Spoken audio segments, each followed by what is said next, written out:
வக்ரதுண்ட மகாகாய சூரியகோடி சமப்பிரப அவிக்னம் குருமே தேவ சர்வகாரியேஷு சர்வதா. தென்னாட்டுடைய சிவனை போற்றி, என் நாட்டவர்க்கும் இறைவா போற்றி. நண்பர்களே, இந்த புத்தம் புதிய வீடியோவில் உங்கள் அத்துணை பேரையும் சந்திப்பதில் மிக்க மகிழ்ச்சி கொள்கிறேன். 5வது குணாதிசயம் என்னென்னா, பெரும்பாலான மீனராசி என்பவர்களுக்கு டிராயிங் பண்ணுறது, இந்த ஆர்ட் சம்பந்தப்பட்ட வேலைகள், இந்த கிளாஸ் பொருளெல்லாம் சேர்த்து வைக்கிறாங்க பாருங்கள், கண்ணாடி பொருள்லாம், இந்த மாதிரியான ஹேபிட்ஸு. இதை தவிர வேறு ஆர்ட் கிராஃப்ட் சம்மந்தப்பட்டது, எம்ப்ராய்டரி பண்ணுறது, இந்த மாதிரி ஸ்பெஷல் ஆர்ட், இது சம்மந்தப்பட்டதில் அதிகமான ஈடுபாடுகள் இருக்கும். இது 5வது குணாதிசயம். 6வது குணாதிசயம் என்னென்னா, ஒருத்தர் மேலே பிரியமும் அன்பும் வச்சுட்டாங்க மீனராசி அன்பர்கள், அது ஆணாக இருக்கட்டும் பெண்ணாக இருக்கட்டும், ஜென்மம் முழுக்க வேறு ஒருத்தரை நினைக்க மாட்டார்கள். இது மீனராசியில் பிறந்த 85% ஆண்களுக்கும் பெண்களுக்கும் பொருந்தும். 15% விதிவிலக்கு. விதிவிலக்குகள் விதியாகாது என்ற அடிப்படையில் அதை சேர்க்க முடியாது. 6வது குணாதிசயம் என்னன்னா, பல மீனராசி அன்பர்கள் எதையும் சுலபமாக புரிஞ்சிக்கக்கூடிய சக்தி என்பது இருக்காது. நீங்கள் ஒரு எக்ஸ்பிளனேஷன் கொடுக்குறீங்க, ஒரு விஷயத்தை நான் டக்குன்னு புரிஞ்சிக்கக்கூடிய தன்மை அவர்கள்ட்ட இருக்காது. சீக்கிரமே ஏமாறுறவங்க 12 ராசியில் யாரு அப்படின்னா, ஃபர்ஸ்ட் பிரைஸ் கோஸ் டு மீனராசி. யாருகிட்டையும் சுலபமாக ஏமாறக்கூடிய தன்மை உடையவர்கள் மீனராசி. முதல்ல இவங்க ஏமாறுவாங்க, அடுத்தது எதிராளியை எதிர்பார்க்காத விதத்தில் ஏமாற்றவும் செய்வாங்க. இதுவும் உண்மை. 7வது குணாதிசயம் என்னன்னா, மீனராசி என்பவர்கள் யாரையுமே அவ்வளோ சுலபமாக பாராட்ட மாட்டாங்க, அப்ரிஷியேட் பண்ண மாட்டாங்க, தன் தப்பை ஒத்துக்கவே மாட்டாங்க. மரணமே வந்தாலும் சரி, நான் எந்த தப்பும் செய்யவில்லை என்பது மீனராசிக்காரர்களுடைய குணாதிசயம். இதில் விதிவிலக்குகள் இருக்கு, விதிவிலக்குகள் விதியாகாது. இப்போ மீனராசிக்காரர்களுடைய தலைவிதி என்ன, அதை பற்றி பார்ப்போம்.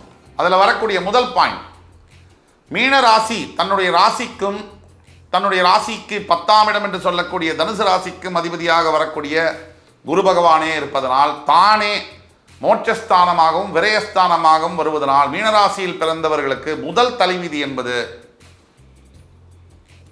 தன்னை உருக்கி மெழுகு மாறி, தன்னை உருக்கி மற்றவர்களுக்காக ஒளியை கொடுப்பது மீனராசியுடைய தலைவிதி.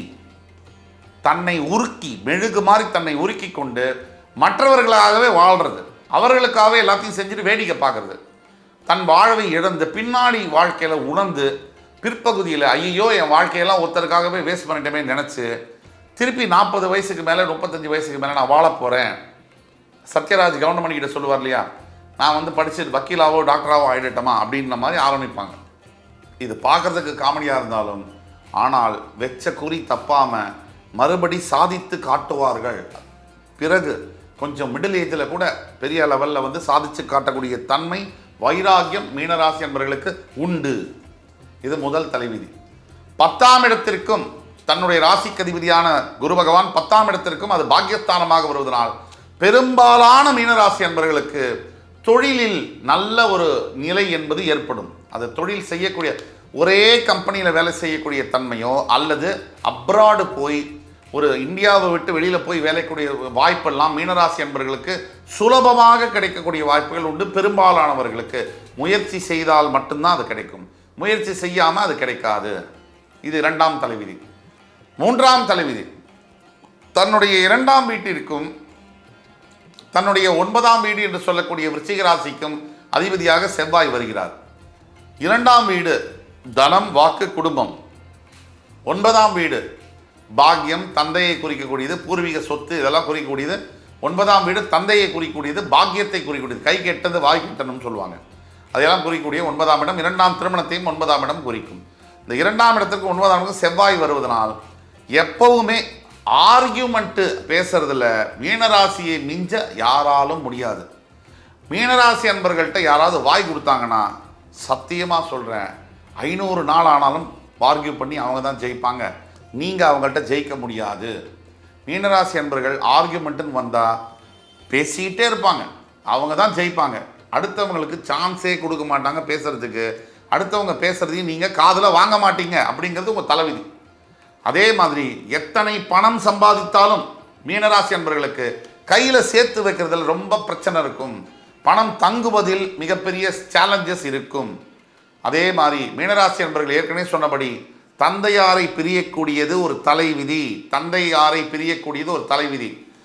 தனக்கு தெரிஞ்சோ தனக்கு தெரியாமலோ தந்தைமார்களாக, அதாவது பெண் மீனராசி அன்பர்களுக்கு எஸ்பெஷலி தன்னுடைய அப்பாவை எதிரியாக பார்க்கக்கூடிய மனோபாவமோ, அல்லது அப்பா உன்னோட அப்பா தப்பானவர், உன்னோட அப்பா வந்து கெட்டவர்னு சின்ன வயசுலேயே சொல்லி சொல்லி வளர்க்கக்கூடிய தன்மையிலையோ, இல்லை அப்பாவே சின்ன வயசில் மறைந்து போகக்கூடிய விதியோ மீனராசி பெண்களுக்கு உண்டு என்பதுதான் உறுதி. அதுதான் உண்மை. அதே மாதிரி மீனராசியின் 4ஆம் தலைவிதி 5ஆம் தலைவிதி எதுன்னு அப்படின்னு பார்த்தோம்னா, உங்களுடைய 3ஆம் இடத்திற்கு வரக்கூடிய சுக்கிர பகவான், உங்களுடைய 3ஆம் இடம், அதாவது உபதேசஸ்தானத்திற்கு சுக்கிர பகவான் ஆட்சி பெற்று வருவதனால், அவரே 8ஆம் அஷ்டமாதிபதியாக வருவதனால், நீங்கள் என்ன வேணால் நினச்சிக்கோங்க, மீனராசி அன்பர்களுடைய 4ஆம் தலைவிதி 5ஆம் தலைவிதி, 4ஆம் தலைவிதி முக்கியமான தலைவிதி. உங்களுடைய பிறந்த சகோதரிகள் மூலிமா நல்லவங்க, என் அக்கா தான் எனக்கு எல்லாமே, என் அண்ணா தான் எனக்கு எல்லாமேன்னு நினைப்பீங்க. அவங்க தான் உங்கள் வாழ்க்கையில் உங்களை செல்லா காசாக ஆக்குவாங்க, உங்களுக்கே தெரியாமல் ஆக்குவாங்க.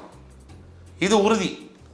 அதே மாதிரி உங்களுடைய நண்பர்கள், அது பெண்ணுக்கு பெண் தோழிகளாக இருக்கலாம், ஆணுக்கு ஆண் நண்பர்களாக இருக்கலாம், உங்களுடைய மிகப்பெரிய மறைந்த எதிரியாக செயல்படுவது உங்களுடைய க்ளோஸ் ஃப்ரெண்ட்ஸ் தான். உங்களுக்கே அதை கண்டுபிடிக்க முடியாது.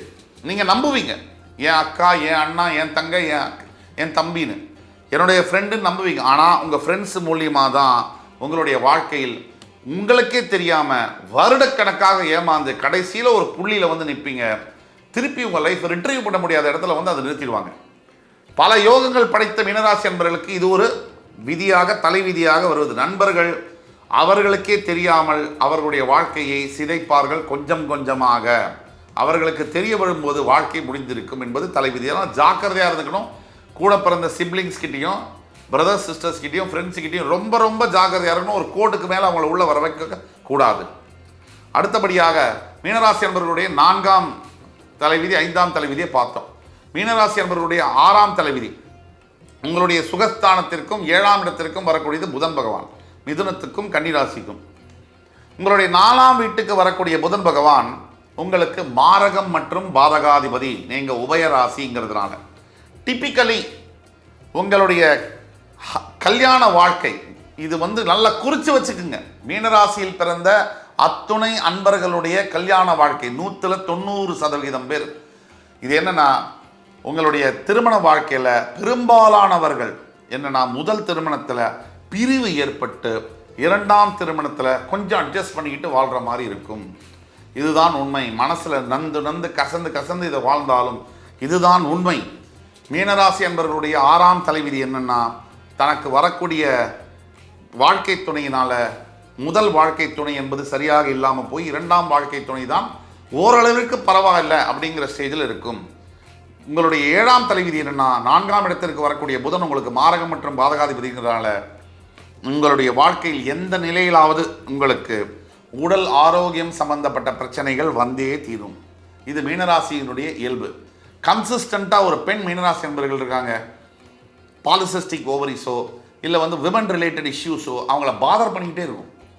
இது ஆண் மீனராசியாக இருந்தாக்க அடி வயிறு சம்பந்தப்பட்ட பிரச்சனைகள் அவங்களுக்கு உபாதைகளாக இருந்துக்கிட்டே இருக்கும். இது உண்மை. இது தலைவிதி, 7ஆம் தலைவிதி. அதுக்கு அடுத்தது 8ஆம் தலைவிதி. உங்களுடைய 5ஆம் இடத்திற்கு வரக்கூடிய சந்திர பகவான், அதாவது உங்களோட 5ஆம் இடத்தில் ஆட்சி பெறக்கூடிய சந்திர பகவான் உங்களுடைய பாக்யஸ்தானத்தில் நீச்சம் பெறுவார். உங்களுடைய பாக்யஸ்தானத்தில் ஆட்சி பெறக்கூடிய செவ்வாய் பகவான் உங்களுடைய 5ஆம் ஸ்தானத்தில் நீச்சம் பெறுவார். இது ஒரு விந்தையான அமைப்பு. எப்பவுமே மீனராசியில் பிறந்த பெண்களாக இருக்கட்டும் ஆண்களாக இருக்கட்டும் பார்க்கறதுக்கு டீசெண்டாக இருப்பாங்க. மிகப்பெரிய அழகா இல்லையான்றதான் தெரியாது, ஆனால் பார்க்கறதுக்கு டீசெண்டாக இருப்பாங்க. கண்டிப்பாக 195% மீனராசி அன்பர்கள் 5ஆம் இடத்திற்கு சந்திரன் அதிபதியாக வருவதனால் உங்களுடைய 7ஆம் தலைவிதி என்னன்னா, பிறந்த இடத்துலேருந்து மாறி அந்த இடத்துலேருந்து மாறி அந்த இடத்துலேருந்து மாறி அந்த இடத்துலேருந்து மாறி இப்படி மாறிக்கிட்டே இருப்பாங்க. ஒரு இடத்துல ஸ்டேபிளாக இருக்க முடியாது. இது உங்களுடைய தலைவிதி. இது பெண்ணாக இருக்கக்கூடிய மீனராசியாக இருந்தாலும் சரி, ஆணாக இருக்கக்கூடிய மீனராசி இடமாற்றங்கள் வந்து நிறைய இருக்கும். கம்பேரிட் டு அதர் ராசிஸ் நிறைய இடமாற்றங்கள் இருக்கும். படிக்கிறதுக்கு ஒரு இடத்துல, காலேஜ் ஒரு இடத்துல, அப்பா அம்மாக்காக ஒரு இடத்துல, கல்யாணம் பண்ணி ஒரு இடத்துல, பிள்ளைங்க வசதிக்காக ஒரு இடத்துல, வேலை பார்க்கறது ஒரு இடத்துல, ட்ரான்ஸ்ஃபர் ஆகி ஒரு இடத்துல, அப்ராடுக்கு மூவ் ஆகுது, இப்படி மாறிக்கிட்டே இருக்குமே தவிர நிலையான ஒரு இடத்தில் இருக்கக்கூடியது என்பது விதிவிலக்காக இருக்கும். விதிவிலக்கு விதியாகாது.